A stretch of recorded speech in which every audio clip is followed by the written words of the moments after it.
O apoio à guerra na Ucrânia já foi maior entre os russos, mas a cada saco preto que chega, a coisa muda um pouco.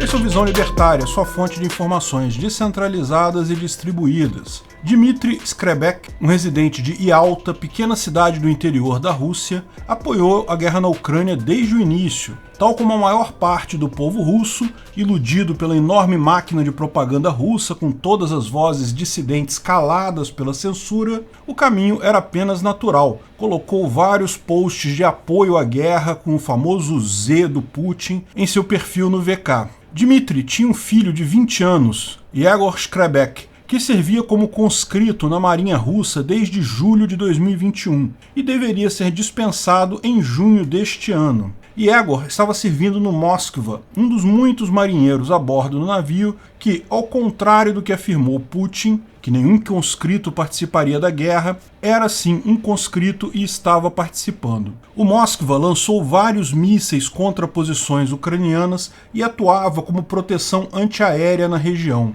Mas Dmitry se sentia seguro em um navio grande, no maior navio russo do Mar Negro, lutando contra um país que não tem sequer uma marinha. A Ucrânia tem uns poucos navios de guerra que herdou da era soviética, que sequer chegaram a ser usados na guerra. O filho dele estava seguro, e ele continuava apoiando os esforços de guerra do Putin sem muito questionamento, tal como a maioria dos russos. Mas isso mudou depois do dia 13 de abril. Como todos estão cientes, no dia 13 de abril, o Moskva foi atingido por 2 mísseis Neptune ucranianos. Pegou fogo ao longo de um dia e acabou afundando no dia 14. As autoridades russas tentaram esconder a todo custo, dizer que estava tudo bem com o navio, que todas as pessoas tinham sido salvas, mas o número de confirmações do desastre era simplesmente grande demais e eles acabaram admitindo o ocorrido. Embora a versão oficial russa diga até hoje que se tratou de um acidente, não um ataque ucraniano. No mesmo dia 14, Dmitry percebeu que não conseguia falar com seu filho. Acabou conseguindo falar com colegas dele que informaram que Yegor havia falecido no ocorrido. No mesmo dia, ele publicou em sua rede social a primeira informação. Meu filho foi morto junto com inúmeros outros marinheiros no Moskva. Foi morto por pessoas de alta patente. Vocês irão responder por isso, eu não vou me calar. A partir disso, ele entrou em grupos do Telegram, conversou com muita gente e passou a se inteirar do que realmente estava acontecendo na guerra. O texto seguinte dele dizia: entre 11 e 13 de abril, o Moskva praticamente não se moveu a 80 milhas da costa. Era um alvo vulnerável e ficou ali parado por 2 dias. Não havia barcos de escolta. O navio e os conscritos que estavam neles foram assassinados por culpa dos comandantes. Mais que isso, ele diz que conseguiu sem dificuldade os projetos e desenhos do Moskva após a grande reforma que o navio passou. Eu passei para a frota do Mar Negro documentos que obtive com uma fonte anônima no Telegram,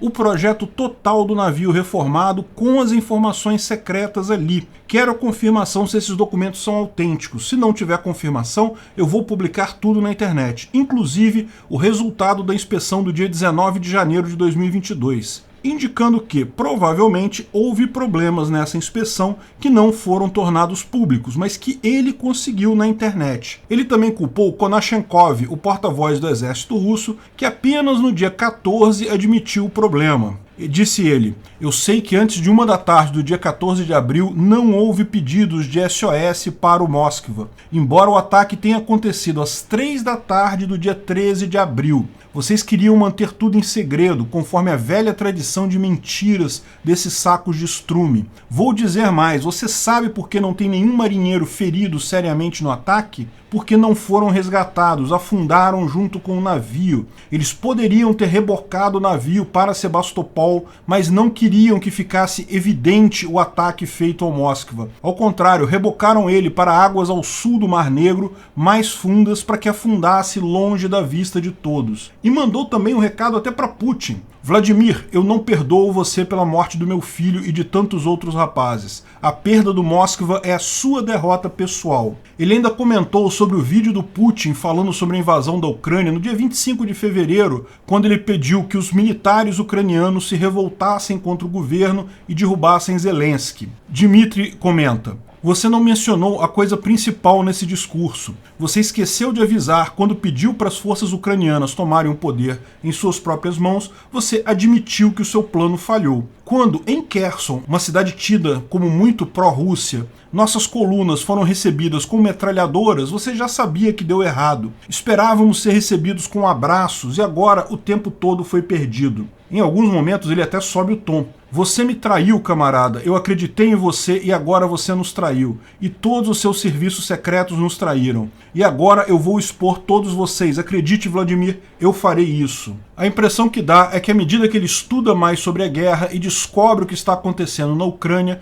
ele passa a condenar a guerra em si. Veja esse post dele. Não existe mais operação especial, existe guerra. E nenhuma criança é de outra pessoa para mim. Essa matança precisa acabar. Em outra postagem, não deveríamos ter entrado na Ucrânia, agora percebo isso. Isso foi uma decisão errada, um erro trágico, a falha da diplomacia. Em outro ainda, tudo é desastrosamente desonesto. Eu quero que as suas crianças vivam na Ucrânia. Não quero que vocês percam elas. Eu quero que essa guerra terrível acabe. Lógico, tudo isso se tratam de apelos de um pai desesperado pela perda do filho. Provavelmente por isso não teria sido silenciado diretamente pela polícia, embora a maior parte dos posts citados já tenham sido removidos pelo VK, a rede social que ele usou. E é importante notar que, sendo um caso apenas, não faria diferença. Mas a questão aqui é justamente a realidade chegando não apenas para ele, mas para muita gente dentro da Rússia, chegando na forma de corpos,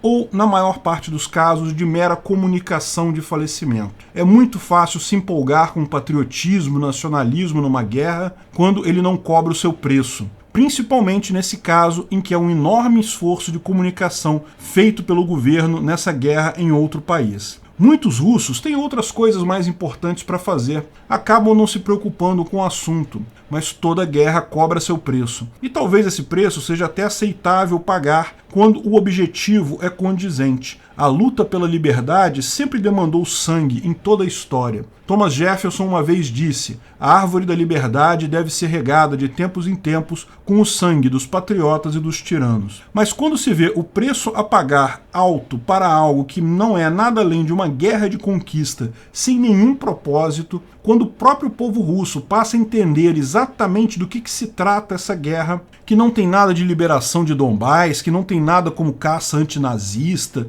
ninguém quer os russos ali, qualquer preço pago fica caro demais. Isso não está acontecendo só com esse cara. Ele está sendo particularmente vocal quanto aos problemas, não apenas criticando a operação, mas explicando as inúmeras falhas que envolveram o afundamento do Moskva. Todos os dias, centenas de outros russos perdem a vida, e isso significa que centenas de famílias vão receber, eventualmente, a informação da morte dos seus filhos, sobrinhos e netos. São muitas famílias percebendo que essa guerra cobra um preço, que é uma realidade muito suja, principalmente se começarem a pesquisar sobre ela. A informação descentralizada e distribuída mostra sua força aí. Quem se contenta com a versão oficial do governo russo pode até acabar achando que está tudo bem. Mas se a pessoa resolve ter interesse e pesquisar mais para achar a verdade, acaba achando. Grandes firewalls, censura estatal, tudo isso é inútil. A informação descentralizada e distribuída faz o seu papel. Se a pessoa tiver interesse em procurar essas informações, ela vai encontrar. Além disso, a demografia na Rússia hoje é muito diferente da demografia de outros tempos. Uma família de 8 filhos em que 3 morrem na guerra certamente é impactada, mas não tanto quanto hoje. Uma família de filhos únicos que acaba quando o filho morre na guerra. Afinal, depois de 3 meses de uma guerra absurda e violenta, o apoio à guerra de Putin começa a diminuir na Rússia.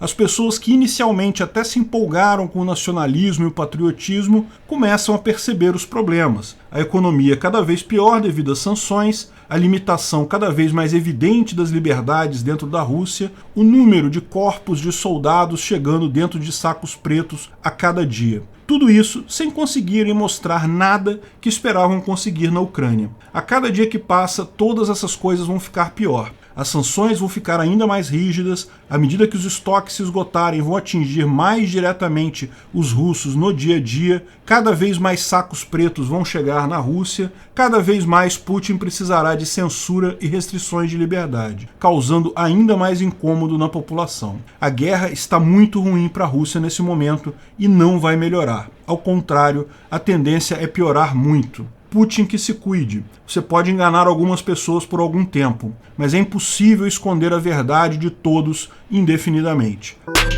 Obrigado pela audiência. Esse vídeo foi um oferecimento de armataweb.com, cloud e serviços de data center. 100% de compromisso com a satisfação e privacidade dos clientes. Aceitamos Bitcoin. Veja o link na descrição do vídeo. Se você gostou desse vídeo, clique no like e compartilhe ele em suas redes sociais. Se inscreva no canal para nos ajudar, clicando no botão vermelho abaixo. Se quiser ser avisado de novos vídeos, clique no sininho ao lado. Se você quiser comprar camisas e outros itens do Visão Libertária, veja nossos itens no site Pimenta no Café, pimentanocafé.com.br/Visão Libertária, tudo junto sem acento, ou clique no link da descrição. Até a próxima!